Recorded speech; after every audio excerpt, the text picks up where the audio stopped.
A story on Mental Floss caught my attention the other day when they talked about the fact that the price of EpiPens, pens used for people with allergies to inject epinephrine very quickly and easily, the price of those has risen by 450% in less than a decade. Now, because of this, you buy a pack of 2 pens, it's roughly $600.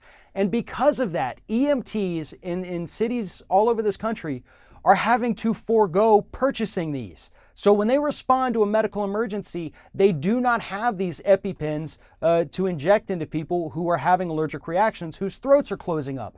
Instead, they have to rely on the old method of a bottle of epinephrine and a syringe, hope they get the dosage right, and try to find a vein. Now, this again is because of the cost. I have 2 kids with peanut allergies.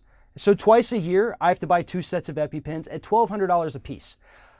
I have insurance. I have pretty decent insurance. And I still have to pay this much money for a life-saving drug that I have to have on hand at all times. And I'm not unique here. Millions of people all over this country rely on this medication.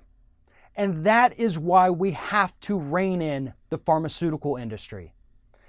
This is a uniquely American problem, as are so many other things that are happening right now. It is uniquely American because the pharmaceutical industry has so much power over politicians that they have actually negotiated with the government to the point that the government can't negotiate prices. That is written into the Affordable Care Act, Obamacare. The thing that a lot of liberals are like, wow, this is a great piece of legislation. No, it's not. It is a massive giveaway to the pharmaceutical and insurance industries.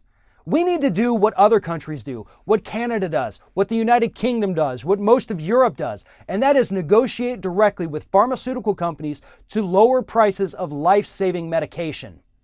Everybody got all up in arms when the pharma bro decided to buy this generic drug and hike the price up by a couple $1,000%.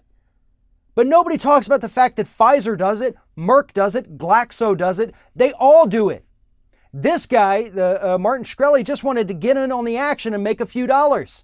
Yeah, it was a scumbag move, but all these other scumbags working on the other big pharma companies are doing the same thing to us every day.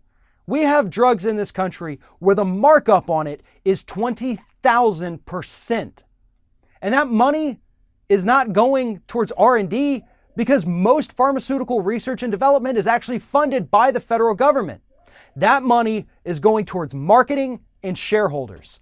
It is not being spent to develop new life-saving medications.